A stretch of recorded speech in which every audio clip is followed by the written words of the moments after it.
Hello, everyone. It's Heather here. Happy Monday. How is everybody doing today? Starting off the beginning of the week, and lots of things have happened to me today already. I've been up early and had to go to the doctor, had to go to the hospital, and I'll show you if you can see my foot there. You can see my foot there. I had surgery on my foot this morning, so I promised that I go live Mondays, Wednesdays, and Thursdays. So I am here. Good, bad, the ugly. This is kind of ugly. No hair, no fancy hair, no makeup, and this is the real me. So um, thanks for popping in, anybody that's popping in, and we'll just get this up here and going. And there we go. We got a little ticker tape across the bottom saying Motivation Monday. Thanks everyone for jumping in here today, and we'll see if we can get this up here and going. Good deal. Okay. For those of you who have not met me before, my name is Heather Edmondson, and I'm coming at you live this afternoon from Medicine Hat, Alberta, Canada. And let's talk a little bit about self-care, because I think I need that today. So my hubby's been looking after me really well so far since I got home, and he made me a nice little bowl of apples and peanut butter. We'll dig into that in a little bit. So let's just start with some self-care things. Let me know what kind of things you do for yourself for self-care. Why do we put so much pressure on ourselves to be this perfect person, to have our hair done nice and makeup on perfectly before we ever try and start and jump on a live like this, or before we ever try and leave the house? And we always want to show this impression of this perfect person in this perfect world all the time. Oh, he's jumping on here and he's saying he's making some muffins now in the kitchen. What a nice guy he is. I'll keep him, I guess. Why do we put that pressure on ourselves? And we need to stop worrying about what other people think. And say if you're trying to lose weight, stop worrying about the actual number on the scale and really start thinking about, are you being healthier? Are your clothes fitting better? Are you getting enough water in? Are you getting enough sleep in? All of the things that make up a healthy body from your inside and make you glow on the outside. So we have to stop being that hard on ourselves. Why do we always look at others and say, oh, I want to be where they are? And you think that you have to live up to somebody else's standards, when actually it's just you. You have to live up to the standards and the goals that you are creating for yourself. We need to figure that out for ourselves. Hello, Patricia. Thank you, girlfriend, for popping in here. Thanks. I don't look great. Thanks for saying I look great. That I don't feel that great, but a couple Tylenol 3s in there, and I'm feeling not too much pain. So as long as I don't put any weight on my foot. I had a couple bones repaired in my foot, so that's what's going on there. And you can hear him probably in the background making a bunch of noise. Have you ever heard of the message over and over? There are so many different ways to skin a cat. Everybody has their own way of doing things, and everybody has their own method of what they do and what works for them to stay healthy and self-care. I like to jump in a bath and sit in a nice hot bath and have a nice cup of tea or whatever. I might have a nice cup of tea here, nice peppermint tea with some honey, because after being intubated in the throat, my throat is a little scratchy and sore. So I won't make this a very long chat with you guys today. I won't be able to have a nice bubble bath for a while until all the stitches and stuff are out of my foot. So that will be at least 3 weeks. So not that I'm going to not shower. He said I can shower. So that's important. Then I'm still going to stay clean, but I'm not going to be able to have a bath. So just so you guys have a heads up that I'm not going to stay stinky and dirty the whole time. Where am I here? To get to your goals, you need to map them out, and you need to set up a timeline of whatever the goal is that you're working towards, and make sure that you're still taking time out of your week or out of your day, if a little snippet of time, at least for yourself, so that you are getting that self-care. And then you need to implement and move on, to do action to implement and to reach your goal, to use the tools that are going to help to get there. And what that takes is, if you're in an exercise program, or if you're trying to lose weight, or you're trying to focus on eating healthier, or making sure you get your right amount of water in, it takes commitment. It takes consistency, dedication, and it takes that action. You have to take that action to make it work. There's all kinds of apps you can have on your phones now for putting in how many glasses of water you've had in a day, say for an example. Now a lot of us have the apps on our wrists for a Fitbit or Apple Watch, or any of those that will count your steps in a day to make sure that you're getting enough steps in, to make sure that you're reaching those goals that you have set out for yourself. So those are all important. And this transformation isn't going to be a magic pill that's going to happen overnight, or the golden egg, or any of those things. It's going to take time for these things to happen. The same thing goes true for if you are in a type of a business. If you're trying to run a business, it takes time to get things rolling, and it takes the commitment, consistency, dedication, and action. Like people have said, the old saying goes, Rome was not built in a day.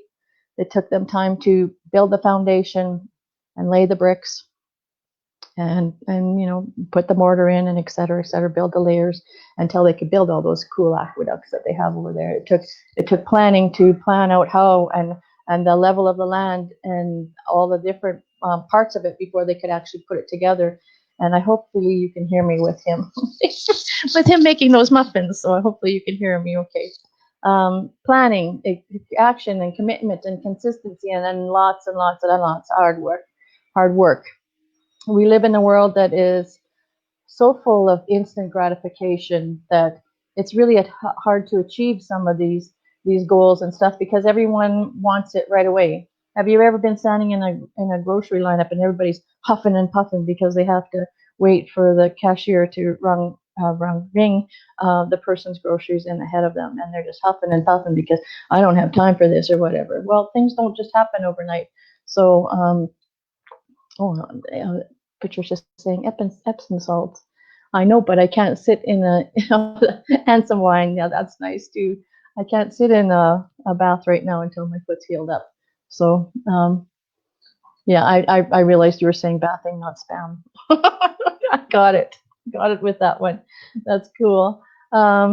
So like I was saying, people don't have the time and patience like they maybe did back in the day, because they want instant gratification.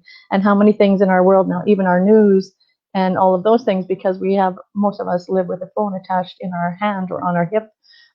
We can access all kinds of news and media things that are happening just instantly, just like that.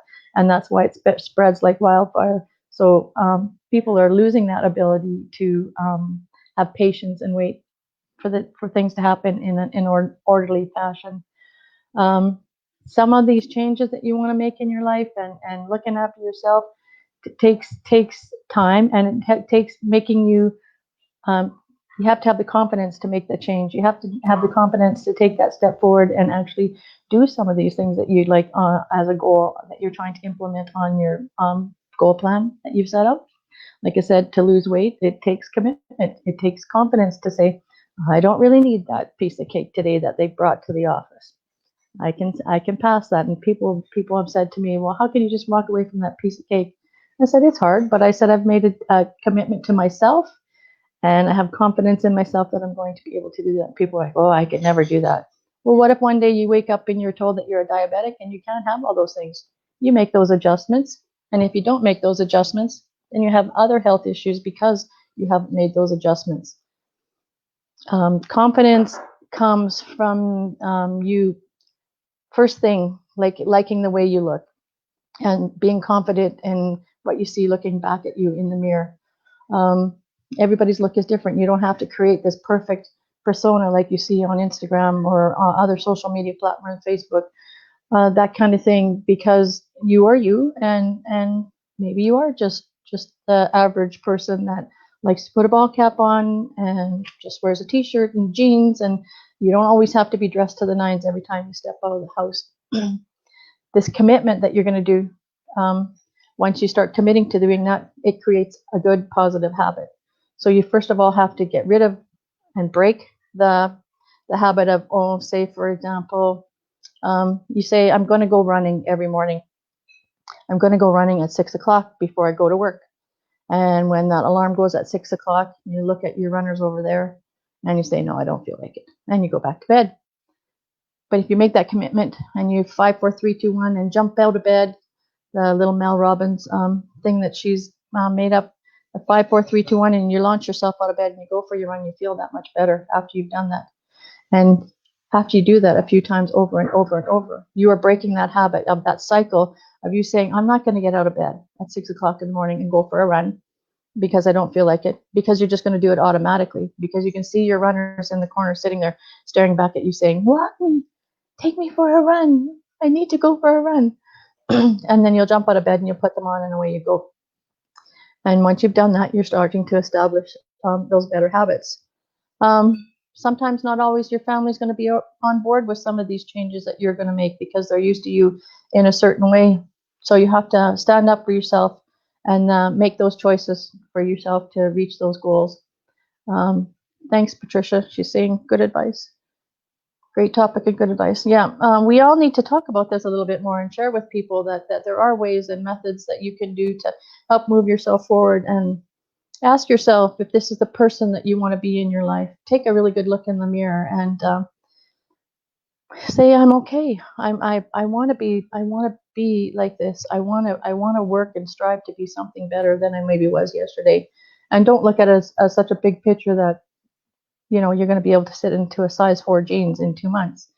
Maybe look at it as I'm going to be a better and happier and healthier and stronger emotional person to be around. Then you'll actually have people watching you and you'll be inspiring others just by following your lead. They're going to say, well, if she can do it, maybe I can do it too. And so you're going to become that leader for these people that you don't even realize are maybe even watching you because they've never jumped on a live with you.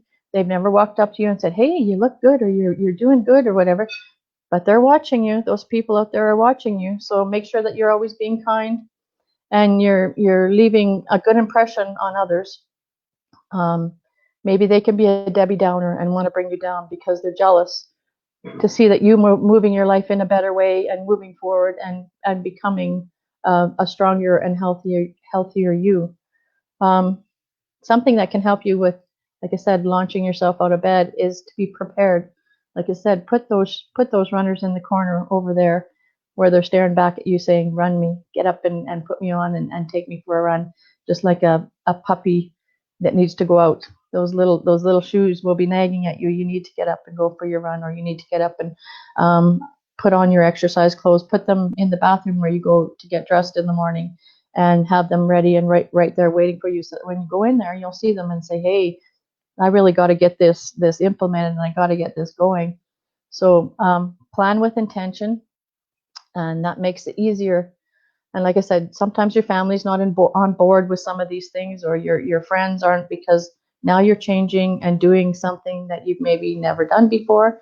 You're becoming more conscious of what you're putting in your mouth, how much water you're getting in, how much fresh air you're getting in, those types of things. So you need to plan that out in advance and map it out, and tell your friends, I'm not going to go for those lunch dates that we go for now that they're reopening things up, that we can actually go for lunch.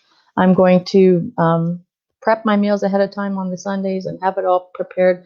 And that's planning with intention to make sure that you're going to hit those goals. Because if you set yourself up for failure by bringing those bags of chips in the house and bringing other kinds of candy in the house, and if you know that they're sitting there, and you know that bag of chocolate's sitting there, does that make it really easy to try and stay on track if you haven't prepped and had enough vegetables in the fridge and fruits and non-packaged stuff, like things that are natural right out of the garden, those kinds of things, or in the natural state instead of prepackaged stuff? Does that make it easier for you when you know there's a bag of chips sitting right there? Well, probably not. And if you have the type of personality that you know you're going to be a weak because you see that thing sitting there, well, then don't tempt yourself.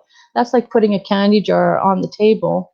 You know how you used to go to your grandma's house or whatever, and she'd have that beautiful crystal dish in the middle of the coffee table, and she'd say, "Oh, look at it," but you can't touch any of those candies, or it's like a display, right?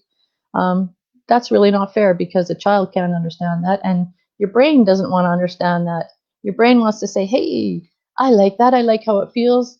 It gives you that sugar rush.